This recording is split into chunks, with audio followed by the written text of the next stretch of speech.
Hello all, this is Sahiti on behalf of EduReka and I welcome you to this session on DBMS interview questions. So in this session guys, we'll focus on the different questions that could be asked in your database administrator interviews. So without any further ado, let's get started with today's session. So the topics for today's session are as you can see on my screen. I'll start this session by talking about the top generic DBMS interview questions and then I'll discuss few SQL interview questions and SQL query interview questions. So I hope the flow is clear to you. Alright, now before I move on with the session, I would like to request all of you to subscribe to our EduReka YouTube channel to get daily notified on the top trending technologies and build your careers. So on that note, let's get started with today's session. Now, as all of us know that there's no place where data does not exist.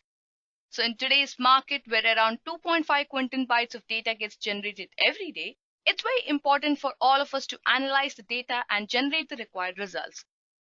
But before that, we have to handle databases using the database management systems. Well, knowing database management systems definitely opens the doors for database administrator, and I believe you know this fact. So in this session, we'll talk about the generic DBMS interview questions initially, and then I'll talk about SQL, which is the base to database management systems, right? So let's get started with the first section of the session, that is generic DBMS interview questions. So the first question that we have is, what are the differences between DBMS and RDBMS? Now, obviously, all of us know that what is DBMS, right? It's an acronym for Database Management System. So if you have to compare DBMS and RDBMS, then I would say DBMS provides an organized way of managing, retrieving, and storing from a collection of logically related information. But when it comes to RDBMS provides the same way as that of DBMS, but it provides with relational integrity. So database management system in general is very common. It's just a system which provides an organized way of managing and retrieving information.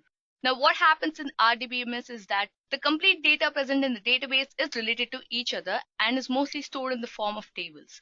Now I would also say that RDBMS is a type of DBMS, or you can say it's a kind of DBMS. So it basically you have a DBMS and then you have various kinds of it, and RDBMS is one such kind of that. So I hope this part is clear. Now let's move forward with the next question, that is explain the terms database and DBMS and also mention the different types of DBMS. Now I'm sure everybody understands what database is, right? So in layman terms, if you have to explain database, then I would say that you can consider database as a big container where all your data is present in a logical format, right? So you can retrieve data from this particular database and then generate the required results. Now coming to DBMS, if I have to define DBMS for you, then it's a software application which interacts with the databases, applications, and users to capture and analyze the required data. So the data stored in the database can be retrieved, deleted, and modified based on the client's requirement using the database management systems. So you have a client, and then you have a DBMS, that is basically a software application through which you can access the database. Now, the different types of database management systems are relational database management system, hierarchical database management systems, network database management systems, and object-oriented database management systems.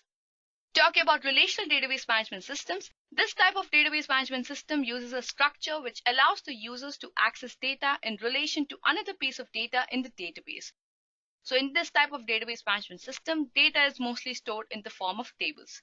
Coming to hierarchical database management system, as the name suggests, this type of database management system has a structure similar to that of a tree, wherein the nodes represent the records and the branches of the tree represent the fields.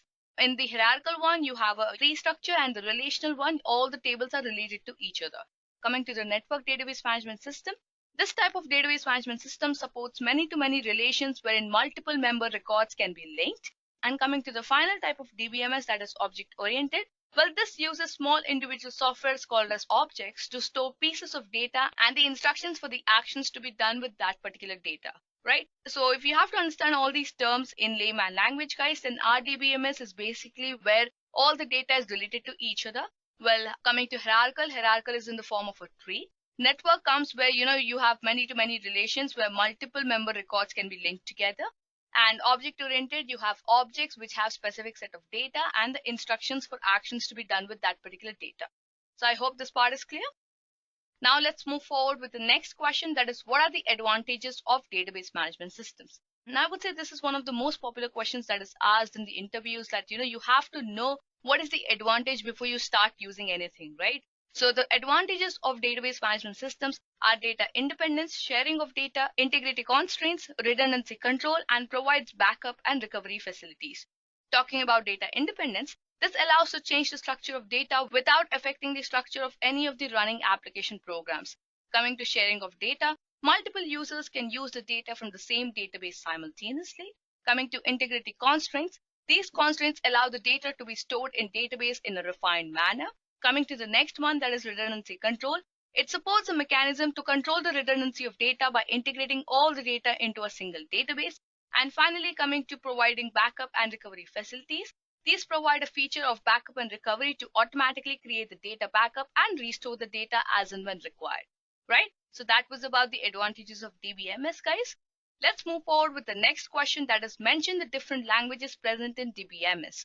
The different languages present in DBMS are mainly DDL, DML, DCL, and DCL. Talking about DDL, so DDL is basically data definition language, which consists of commands which are basically used to define the database, right? So whenever you want to define the database, that is basically do the groundwork or the foundation of your database, you have to start using the DDL commands. Coming to DML, so DML are basically data manipulation commands, which consists of all those commands which are used to manipulate the data present in the database. So once your foundation is built, you have to manipulate data, right? So that's where DML commands come into the picture. Coming to DCL, well, DCL consists of commands which deal with the user permissions and controls of the database system. And finally, coming to TCL, well, TCL is transaction control language, which consists of commands which deal with the transaction of the database. Well, DCL is data control language, right? So whenever you want to control the user permissions or grant a user a specific permission, that's where DCL comes into the picture. And whenever you want to deal with the transaction of the database, that is when TCL comes into the picture. So guys, these are the main different languages present in DBMS, that is DDL, DML, DCL, and TCL. Now let's move forward with the next question, that is, what do you understand by query optimization? Well, the answer to this particular question is really simple. Query optimization is the phase which identifies a plan for evaluating query that has the least estimated cost, right? So this phase comes into the picture when there are a lot of algorithms and methods to execute the same task. So if you have to explain query optimization for anybody, then it's really simple that, it's a phase which identifies a plan for evaluating query and make sure that, it has the least estimated cost, right? Now, the advantages of query optimization are basically the output is provided faster, a larger number of queries can be executed in less time, and it reduces time and space complexity. Now let's move forward with the next question, that is, do we consider null values the same as that of the blank space or zero? Well, I would say a null value is not at all same as that of zero or blank space. That is because, null value represents a value which is unavailable, unknown, unassigned, and not applicable, whereas zero is a number and a blank space is a character. So all these three terms are completely different, guys. Zero is a number, blank space is a character, and null represents a value which is unavailable, unknown, unassigned, or not applicable, right? What do you understand by aggregation and atomicity? Coming to aggregation first. Aggregation is a feature of the entity relationship model which allows a relationship set to participate in another relationship set. Coming to atomicity, well, this property states that a database modification must either follow all the rules or nothing at all, right? So even if one part of the transaction fails, then the entire transaction fails. So guys, these are two completely different concepts. So if you want to know more about both of them, you can refer to my session on MySQL tutorial where I've explained entity relationship diagram in depth, and you can understand what is aggregation and what is atomicity. Now let's move forward with the next question, that is, what are the different levels of abstraction in database management system? Well, there are mainly three different levels of data abstraction, that is physical level, logical level, and view level. Coming to physical level first, well, it is the lowest level of abstraction and describes how the data is stored. Coming to logical level, the logical level is the next level of abstraction after the physical level. Right, so this layer basically determines what data is stored in the database and what is the relationship between the data points. Coming to view level, well, view level is the highest level of abstraction and it describes only a part of the entire database. There are mainly three different levels of data abstraction, that is physical level, logical level, and view level. Now let's move forward with the next question, that is, what is an entity relationship model?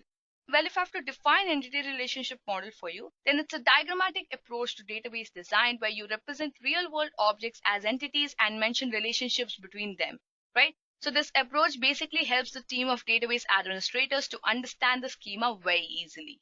So that was about ER model, guys. So now that you know what is ER model, let's understand the next question. That is, what do you understand by the terms entity, entity types, and entity set in database management system? Coming to entity first. Well, entity is a real world object having attributes which are nothing but the characteristics of that particular object, right? For example, an employee can be entity, and this particular entity can have attributes like employee ID, employee name, employee phone number, and so on. Coming to entity type. Entity type is nothing but a collection of entities having the same attributes, right? So generally an entity type refers to one or more related tables in a particular database. So you can just understand entity type as a characteristic which uniquely identifies the entity. For example, an employee can have attributes such as employee ID, employee name, and department, right? Now this particular entity can be of entity type, as you know, a lot of entities can have the similar attributes. Coming to entity set. Well, entity set is a collection of all the entities of a particular entity type in a database. For example, a set of employees, a set of companies, or a set of people can come under an entity set. So guys, this is what entity, entity type, and entity set means. Moving on to the next question, that is, what are relationships, and mention the different types of relationships in database management system. Well, I would say a relationship in database management system is a scenario where two entities are related to each other. In such a scenario, that the table consisting of the foreign key references to that of a primary key of the other table, right? So if you have two tables, table A and table B, then the foreign key of table A will reference to that of the primary key of table B. Now, the different types of relationships present in database management system are one-to-one relationship, one-to-many relationship, many-to-one relationship, and self-referencing relationship. Coming to one-to-one relationship, well, this is used when a single row in table A is related to single row in table B. Coming to one-to-many relationship, this is used when a single row in table A is related to many rows in table B. Coming to many-to-many relationship, this is used when many rows in table A can be related to many other rows in table B. And finally, coming to self-referencing relationship, this is used when a record in table A is related to the same table itself, right? So that is basically the entity is related to itself. So guys, these are the four types of relationships. Now let's move forward with the next question, that is, what is concurrency control? Well, concurrency control is a process of managing simultaneous operations in a database so that the database integrity is not compromised. Well, there are mainly two approaches involved in the concurrency control, that is optimistic approach and pessimistic approach. The optimistic approach basically involves versioning, and the pessimistic approach basically involves locking. Now let's move forward with the next question, that is, what are asset properties in database management system? Well, I would say this is also one of the most frequently asked questions in your interviews. So ASID, which stands for atomicity, consistency, isolation, and durability, is basically used to ensure that the data transactions are processed reliably in a database system. So if I have to define atomicity, consistency, isolation, and durability for you, and then atomicity refers to those transactions which are completely successful or are failed.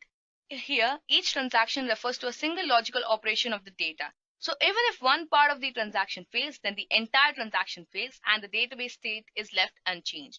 Coming to consistency, consistency ensures that the data must meet all the validation rules. In simple words, you can say that your transaction never leaves the database without completing its state. Coming to the next term, that is isolation. The main goal of isolation is to make sure that concurrency control is met. And finally, coming to durability. Durability means that if a transaction has been committed, it will occur whatever may be the scenario, like any crash or failure or error and so on. So these are the four terms, guys: atomicity, consistency, isolation, and durability. Coming to the next question, that is, what is normalization and what are the different types of normalization? Well, normalization is basically a process of organizing data to avoid any duplication of data and redundancy. So there are mainly successive levels of normalization, which are known as normal forms, and each consecutive normal form depends on the previous one, right? Now, if I have to mention the different types of normalizations, then there are mainly four types of normalizations, that is 1NF, 2NF, 3NF, and BCNF. So to explain you all these types of normalization, let me take an example, right? So as you can see on my screen, I have a table which has basically salutation, full name, address, movies rented, and category. Now you see that Miss Alice Johnson has one particular address and has rented two movies of the same category. Coming to Mr. David Allen's address is basically divided into two different sections, that is 3rd Street, 45, and 7th Avenue, and then the movies rented are also divided into two sections, that is one section for sci-fi and one section for action. Now, obviously, we see data duplication because, David Allen is written twice. It can come in the same row. And also redundancy that, actually the category values are written twice. So to remove such kind of stuff, you can use normalization. Initially, any table starts with 1NF, right? So in 1NF, basically each table cell should have a single value, right? So basically all the records are made unique. If I have to divide this particular table into unique records, then what will happen is I'll divide as, a Miss Alice Johnson staying in this particular address will rent the movie Mission Impossible of category action. Similarly, you will have a different record which says Miss Alice Johnson staying in this particular address has rented movie Clash of Titans of category action, right? Coming to Mr. David Allen, also David Allen staying in 3rd Street 45 will initially rent Interstellar of sci-fi category, and similarly Mr. David Allen staying in 3rd Street 45 will again rent Edge of Tomorrow, and then the category will be sci-fi. Similarly comes to the 5th record. So we'll basically have 5 unique records as you can see on my screen. Now this is basically where your data is in 1NF, but still you see a lot of redundancy of data, right? So for that we next go to 2NF. Well, to make sure that the database is in second normalization form, the database should be initially in 1NF and should also have a single column primary key. So to make sure that the database is in 2NF, you have to make sure that the database is in 1NF and should have single column primary key. So the previous table that I had chosen, I'll basically divide into 2 different tables. One will be table 1, which will basically have all the user details, and table 2 will basically have details of the movies rented. So after that, I'll introduce a column known as ID in both the tables, right? So in both the tables, what I'll do is I'll introduce ID for Miss Alice Johnson to be ID 1, David Allen staying in 3rd Street 45 to be ID 2, and David Allen staying in 7th Avenue will be ID 3. Now these particular users will rent specific movies, right? So basically I'll identify all those movies with respect to the IDs, right? So that's what I'm doing on my screen. So if you see, I basically have table 1, which basically has 3 IDs, and all these 3 IDs are used in the table 2, right? So in this way, you have basically the single column primary key. But yet, if you see over here also, there's a lot of redundancy of data as that, you see in the second table that, ID 1 is written twice, right? So to avoid that, what we do is we normalize the database into 3NF. To make sure that the database is present in 3NF, you have to make sure that the database is initially present in 2NF and must not have any transitive functional dependencies. So it basically should be in 2NF and should not have any transitive functional dependencies.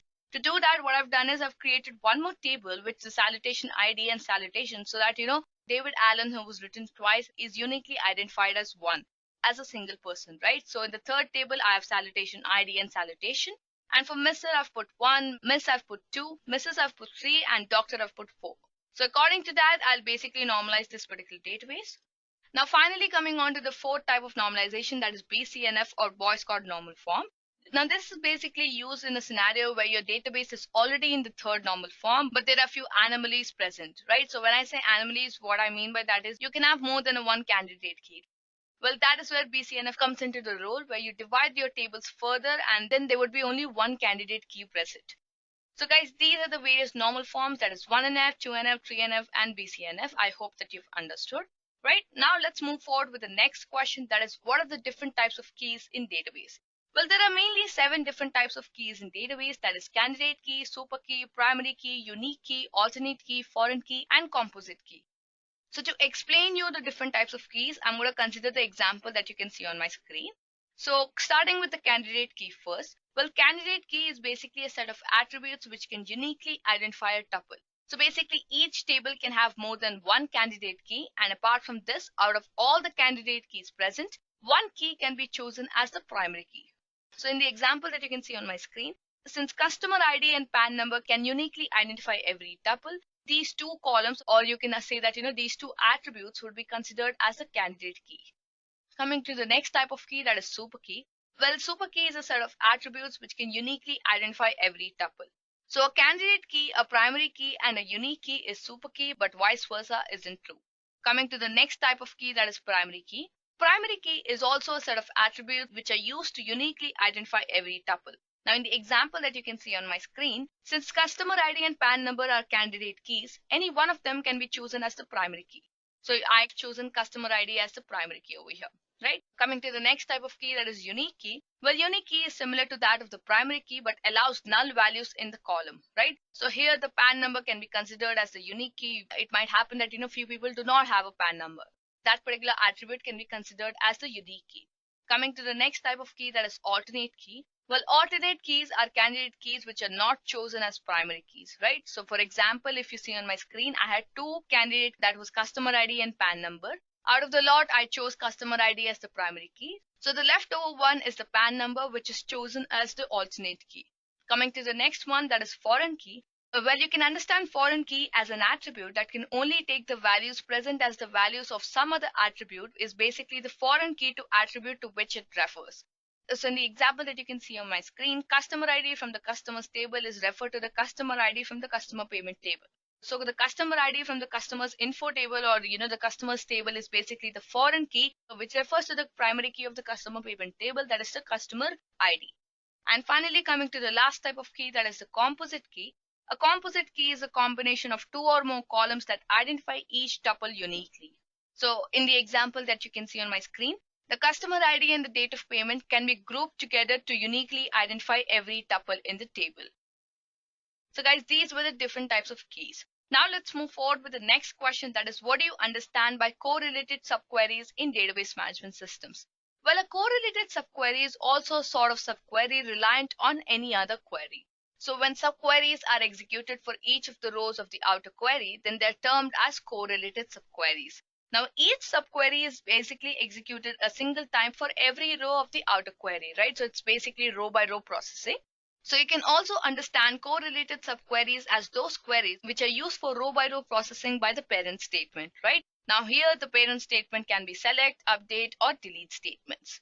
Now let's move forward with the next question, that is, explain database partitioning and its importance. Now, database partitioning is basically the process of dividing a logical database into independent units for betterment of availability, performance, and manageability. Now, the importance of database partitioning is basically that it enables you to access large parts of specific partitioning. It enables us to use cheap and slower storage, which can be used to store data, and finally improves the query performance. Now let's move forward with the next question, that is, what do you understand by functional dependency and transitive dependency in database management systems? Talking about functional dependency first, a functional dependency is a constraint which is used in describing the relationship among different attributes in a relation. For example, if you consider a relation A1 having attributes X and Y, the functional dependency among these two attributes will be X implies to Y, or you can understand that Y is functionally dependent on X. Coming to transitive dependency, a transitive dependency is a constraint which can only occur in relation of three or more attributes, right? So if you consider the same relation A1 having attributes X, Y, and Z, now X implies to Z is said to hold transitive dependency only if the functional dependency is X implies Y holds true, Y doesn't imply X holds true, and Y implies to Z holds true. So that was about functional dependency and transitive dependency, guys. Now let's move forward with the next question, that is, what is the difference between two tiers and three-tier architecture?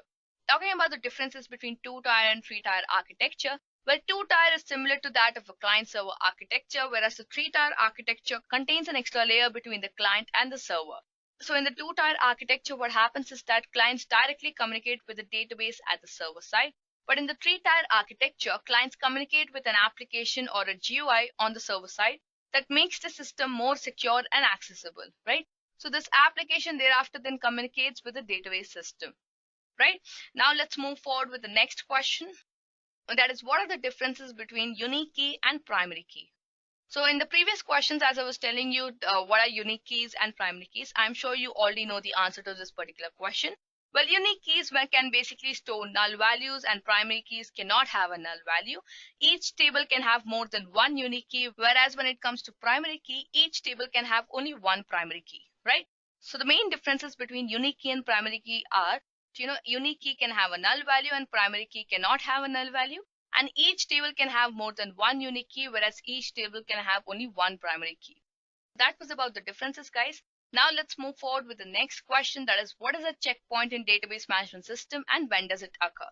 Now, a checkpoint is a mechanism where all the previous logs are removed from the system and are permanently stored on the storage disk.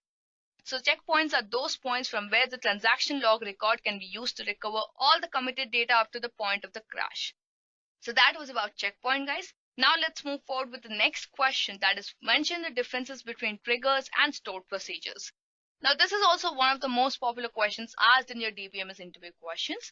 If I have to differentiate between triggers and stored procedures, then triggers are basically a special kind of stored procedure that is not directly called by a user, right? So in fact, a trigger is created and is programmed to fire when a specific event occurs. Coming to stored procedures are a group of SQL statements which can be reused again and again and again, right? So basically these statements are created and stored in the database. Now coming to the next difference, as I previously mentioned, a trigger cannot be called or executed directly by a user, right? So it's basically when the corresponding events occur, then triggers get created or are executed. But coming to stored procedures, we can execute a stored procedure by using the execute command or exec command whenever we want. The next difference is we cannot schedule a trigger, but whereas it comes to stored procedures, we can schedule a job to execute the stored procedure on a predefined time. Coming to the next one, that is that we cannot directly call another trigger within a trigger, but when it comes to stored procedure, we can call a stored procedure from another stored procedure. The next difference between triggers and stored procedures is that parameters cannot be passed as an input in triggers, whereas parameters can be passed as an input in stored procedures.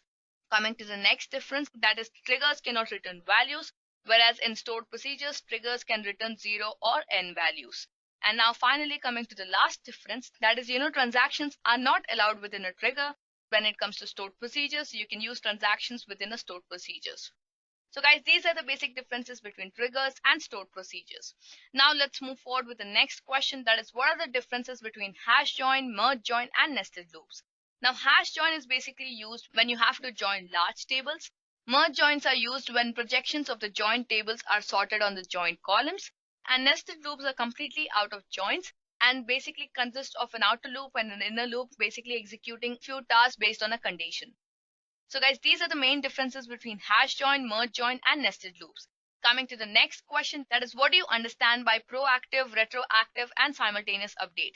Well, talking about proactive update first, these updates are applied to the database before it becomes effective in the real world environment. Coming to retroactive updates, these updates are basically applied to a database after it becomes effective in the real world environment.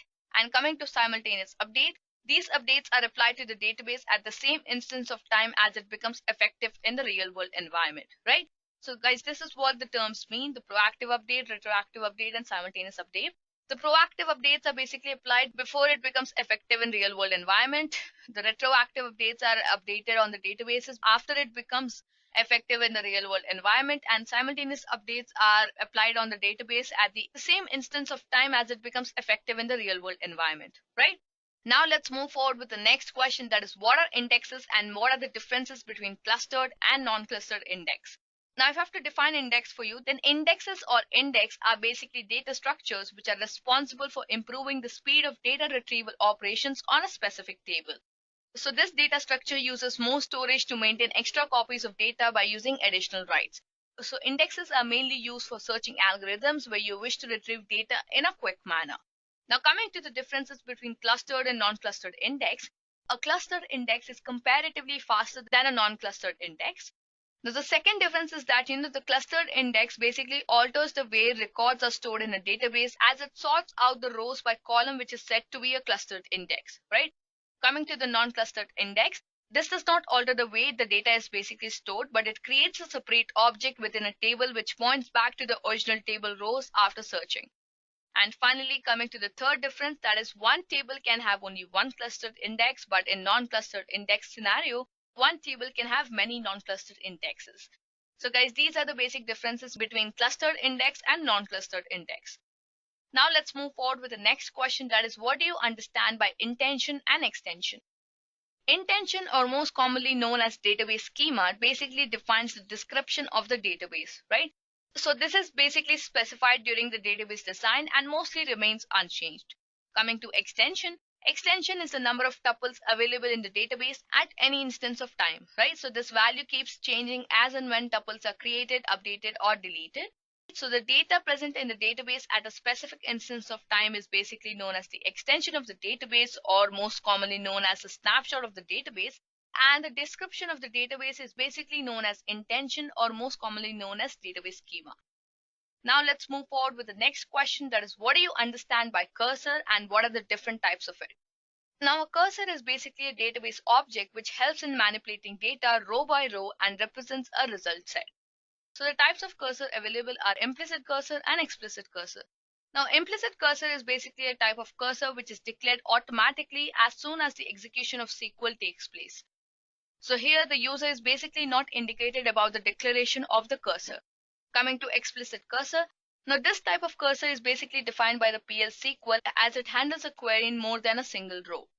Right? So that was about cursor and its different type, guys. Now let's move forward with the next question, that is, explain the terms specialization and generalization. Now, specialization is basically a process of defining a set of subclasses of the entity type. Right? So here each subclass will contain all the attributes and relationships of the parent entity. Now, apart from this, the subclasses may contain additional attributes and relationships specific to itself. Moving on to generalization. Generalization is a process of finding relations, common attributes for a particular set of entities, and finally defining a common superclass for them. So that is what specialization and generalization mean, guys. Now let's move forward with the next question, that is, what do you understand by data independence? Well, when you say an application has data independence, what it implies is that, that the application is independent of the storage structure and the data access strategies of data, right? Now let's move forward with the next question, that is, what are the different integrity rules present in database management systems? Well, there are mainly two different integrity rules present in DBMS, that is entity integrity and referential integrity. Talking about entity integrity first, this rule states that the value of the primary key can never be null. Right? So all the tuples in the column are identified as the primary key and should have a value. Coming to referential integrity, this rule states that either the value of the foreign key is null or it should be the primary key of any other relation, right?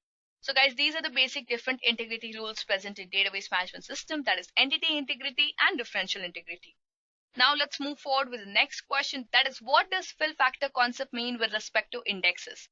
Well, fill factor concept is basically used to mention the percentage of space left on an every leaf level page which is packed with data. So usually the default value is 100, right? So if you have to understand fill factor concept, guys, it's basically used to mention the percentage of space left on every leaf level page, right? So the default value is generally 100. Now let's move forward with the next question, that is, what is index hunting and how does it help in improving query performance? Now, index hunting is basically a process of boosting a collection of indexes, right? Now, this is basically done as indexes improve the query performance and the speed at which they are processed. Now, it helps in improving query performance by suggesting the best queries using the query optimizer. Not only this, but index, query distribution, and the performance are used as metrics to check the effect.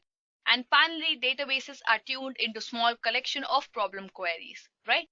So that was about index hunting and how it improves the query performance, guys. Let's move forward with the next question, that is, what are the differences between network and hierarchical database model? Well, network database model is basically where each parent node can have multiple children nodes and vice versa. And coming to hierarchical database model, it's basically a top-down structure where each parent node can have multiple child nodes, right? But a single child node can have only a single parent node. The main difference is that, in network model, each parent node can have multiple child nodes and vice versa. Whereas in hierarchical, it's basically a top-down structure. So basically, each parent can have many child nodes, but a child node can have only a single parent node. Coming to the next difference, that is, the network database model supports one-to-one relationships, one-to-many, and many-to-many relationships. But coming to hierarchical database model, hierarchical only supports one-to-one relationship and one-to-many relationship. Now let's move forward with the next question, that is, what is deadlock and how can it be resolved? Now, deadlock is basically a situation which occurs when two transactions wait on a resource which is locked or other transaction holds. So deadlocks can be basically prevented by making all the transactions acquire all the locks at the same instance of time, right? So once the deadlock occurs, the only way to cure is to abort one of the transactions and remove the partially completed work. Now let's move forward with the final question for this particular section, that is, what are the differences between exclusive lock and a shared lock? Now, if I have to tell you the differences between exclusive lock and shared lock, exclusive lock is basically a lock on a data item when a transaction is about to perform the right operation. But when it comes to shared lock, a shared lock allows more than one transaction to read the data items, right? So that is the main difference, guys. Exclusive lock is basically a lock when a transaction is about to perform the right operation. And the shared log is basically a type of log which allows more than one transaction to read the data items. So guys, with this question, we come to an end to this particular section of this tutorial. Now let's move forward with the next section, that is SQL interview questions. So as I was telling you previously also, SQL is one of the foundations of database management system. So it's very important to know what are the top questions that could be asked related to SQL, right? So starting with the first question, that is what are the differences between drop, truncate and delete commands? Now, this is one of the most popular questions, or I would say one of the most frequently asked questions, as you know, all these three terms almost do the same thing. So the drop command is basically used to delete a database, table, or a view. The truncate command is basically used to delete all rows from a table, and a delete command is basically used to delete a row from the table. So the drop is basically used to drop the complete table, database, or a view. Truncate is to delete all the rows from the table, and the delete command is basically used to delete one row from the table. Now with the drop command, data cannot be rolled back. Even with the truncate command, the data cannot be rolled back, but when it comes to delete command, data can be definitely rolled back. Now the drop and the truncate commands are DDL commands, or data definition language commands, and the delete command is basically a DML command, that is the data manipulation language command. The drop command is basically slower than truncate. The truncate command is faster than drop and delete, and the delete command is slower than truncate. Right? So if I have to make it short, then the drop and the delete commands are basically slower than truncate. The drop command deletes the full structure of the table. The truncate command preserves the structure of the table, and the delete command also deletes the structure of the row from the table. So if I have to talk about drop, truncate, and delete individually, guys, then the drop command is basically used to delete a database, table, or a view. The data cannot be rolled back with the drop command, and it's a DDL command. It's comparatively slower than truncate and deletes the full structure of the table. Coming to truncate command is basically used to delete all the rows from the table, and data cannot be rolled back by using the truncate command. It's also a DDL command and is faster than the drop and the delete commands. Not only this, but it also preserves the structure of the table. Coming to the delete command, well, the delete command is basically used to delete a row in the table, and data can be rolled back using this particular command. It's a DML command and is slower than truncate, and basically deletes the structure of the row from the table. That were the differences between drop, truncate, and delete command, guys. Now let's move forward with the next question, that is what is SQL and where is it used? Now, SQL, or most commonly known as structured query language, is the core of relational database which is used for accessing and managing the databases. Now, this language is basically used to manipulate and retrieve data from a structured data format in the form of tables and holds relationships between those tables. So in layman terms, you can use SQL to communicate with the database, right? So that was about what is SQL, guys. Next, let's move forward with the next question, that is what do you understand by subqueries in SQL? A subquery is basically a query inside another query, where a query is defined to retrieve data or information back from the database, right? So in a subquery, the outer query is called the main query, whereas the inner query is called the subquery. Now, subqueries are always executed first, and the result of the subquery is passed on to the main query, which then executes the main query, that is the outer query. So it can be basically nested inside a select command, update command, or any other query. Not only this, but a subquery can also use any comparison operators like, greater than, less than, equal to, and so on. Now, this was about subqueries in SQL, guys. Now, let's move forward with the next question, that is mention the differences between union and union all. Now, union basically combines the result of two or more select statements consisting of distinct value. But when it comes to union all combines the result set of two or more select statements consisting of the duplicate values. So the syntax of union is union itself, that is only the word union, and the syntax of union all is union all itself, that is the words union all. Now, union also has lower performance than union all, as duplicate rows need to be removed. And coming to union all has a better performance than union, as duplicate rows need not have to be removed. So guys, these were the basic differences between union and union all. Now let's move forward with the next question, that is what do you understand by clause in SQL? Now, clause in SQL is basically used to limit the result set by mentioning a condition to the query. So you can use a clause to filter the rows from the entire set of records, right? Now, if I have to give an example, then example are basically where and having clause. Now let's move forward with the next question, that is mention the differences between having and where clause. So having clause can be only used with the select statement, whereas the where clause can be used in a group by clause. This having statement is used with the group by function in a query, whereas the where is basically applied to each row before they're a part of the group by function in a query. Right? So guys, these are the main differences between having and where. Having is only used with a select statement and where is used in a group by clause. Having can be used with the group by function in a query, whereas the where is applied to each row before they're a part of the group by function in a query.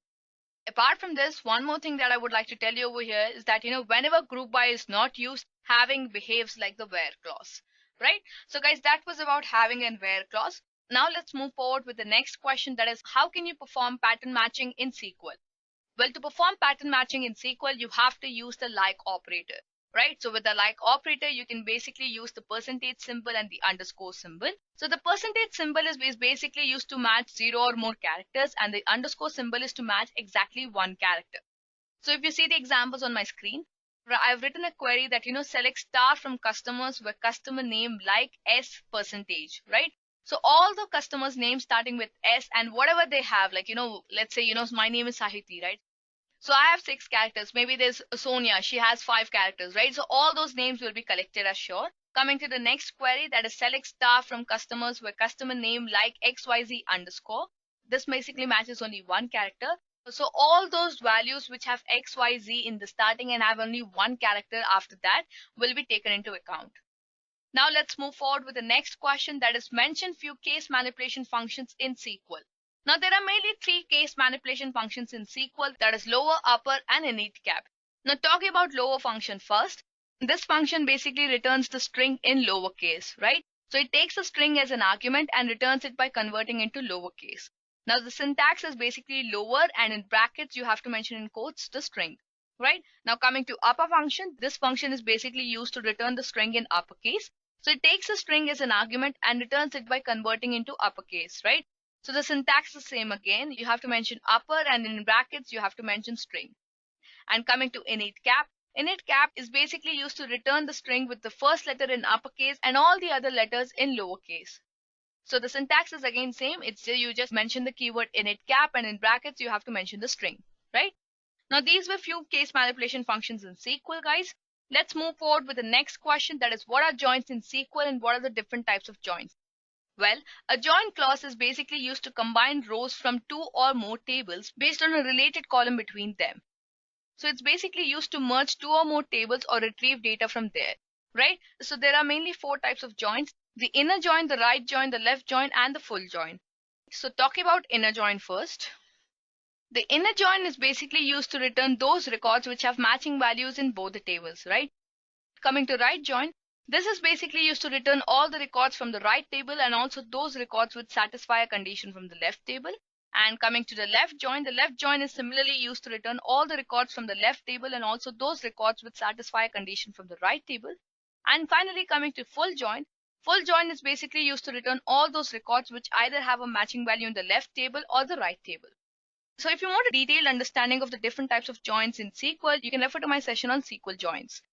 Now let's move forward with the final question for this particular section, that is what do you understand by a view, how to create a view, update a view, and drop a view. Now a view in SQL is basically a single table which is derived from the other tables, right? So a view contains of rows and columns similar to that of a real table and has fields from one or more tables. So to create a view, you basically have to use the syntax that you can see on my screen. So you have to mention create view, and then you have to mention view name, that is basically whatever you want to mention, and then use the as keyword. And after that you have to mention select and mention all the columns that you wish to choose from table names, where condition, right? If you want to mention the condition, you mention the condition. Now to update a view, you have to use the syntax that, create view or replace view, and then mention the view name as, and then again mention select and mention all the columns from where you want to select from table name, where condition, right? And similarly, coming to drop view, well, the syntax to drop view is very simple. You just have to use the keyword drop view and then mention the view name. So guys, that was about view and how to create, drop, and update a view. Now let's move forward with the next section, that is SQL query interview questions. Now obviously, since SQL is a language through which you can manipulate data, it's very important for all of us to understand how to write queries to retrieve the data, right? So for that, let's look at the top questions asked in this particular section. But before that, if you want a detailed understanding on the top SQL questions asked in interviews, you can refer to my session on SQL interview questions. Alright, Starting with the first question, write a query to create a duplicate table with and without data present. Now consider you have a table named customers having details like customer ID, customer name, and so on. Now, if you have to create a duplicate table, let's say duplicate customer with the data present in it, you have to mention the query as you can see on my screen. That is create table and mention the table name, that is duplicate customer, as select star from customers, right? This will basically create a duplicate table of the real table with all the data present. Similarly, if you want to create a duplicate table without the data present, you have to mention the query again that you can see on my screen. That is create table duplicate customer as select star from customers where 1 equal to 2. So basically the data will not be present in the duplicate table in such a scenario by using this query. Now let's move forward with the next question, that is mention a query to calculate the even and the odd records from a table. Now to write a query to calculate the even and the odd records from a table, you can write two different queries by using the mod functions, right? So if you want to retrieve the even records from the table first, you have to basically write the query that you can see on my screen. So I am again considering the customers table, right? So I'll mention select customer ID from, and the subquery I'll mention select row number, comma customer ID from customers, where mod, and then in the brackets I'll mention row number, comma 2 equal to 0, right? So I'm sure all of us know how mod function works, right? So whenever we divide, let's say 5 divided by 2, we get a remainder 1. That means that, it's an odd number, but if we divide 6 divided by 2 and then we get a remainder 0, that means it's an even function, right? So that's the same logic that works over here also. Now, similarly, if you want to retrieve the odd records from a table, you mention select customer ID from, and in the subquery, you mention select row number, comma customer ID from customers, where mod row number, comma 2 equal to 1. So that's how, guys, you can retrieve the even records and the odd records. So now let's move forward with the next question, that is write a query to remove duplicate rows from a table. Now to remove duplicate rows from a table, you have to initially set the duplicate rows from the table without using the distinct keyword, right? So to select the duplicate rows from the table, you can write a query as you can see on my screen. That is select customer number from customers where row ID, and in the nested query you mention select max row ID from customer C where customer equal to C dot customer number. Right? And now once all the duplicate records are selected, to delete the duplicate records from the customer table, you have to mention the query that you can see on my screen. That is delete from customers where row ID, and in subquery you mention select max row ID from customer C where customer number equal to C dot customer number. So that's how, guys, you can remove duplicate rows from a table. Now let's move forward with the next question, that is mention a query to add email validation to your database. Even I would say to answer to any particular query is not specifically unique, as you may have various approaches to solve a problem, right? So to add email validation to your database, I would say that you can use the query that you can see on my screen, that is select email from customers where not regular expression underscore like, and in the brackets you mention email, comma, and then you'll mention all the characters that it has to match, right? So I'll mention A to Z characters and then 0 to 9 characters, dot, underscore, percentage plus, year, plus, minus, and so on, right? So this is one way you can add email validation to your database, but this is not the only way. Now coming to the last question for this particular session, that is write a query to retrieve the last day of the next month in Oracle. Okay, so the query to retrieve the last day of the next month in Oracle, you can write a query as you can see on my screen. Select last day, and in brackets you mention add month, and in inner brackets again you mention system date, comma 1 from dual, right? So guys, these were few queries that you can practice for your DBMS interview questions. So apart from that, guys, with this we come to an end to this particular session. I hope you've understood all the questions, and if you yourself have attended any interviews related to DBMS and SQL, please comment your question in the comment section and we'll reply to you as soon as possible. So this will be all from our side today. I hope this set of questions will help you crack your interviews. So I hope you found this session informative. Thank you and have a great day.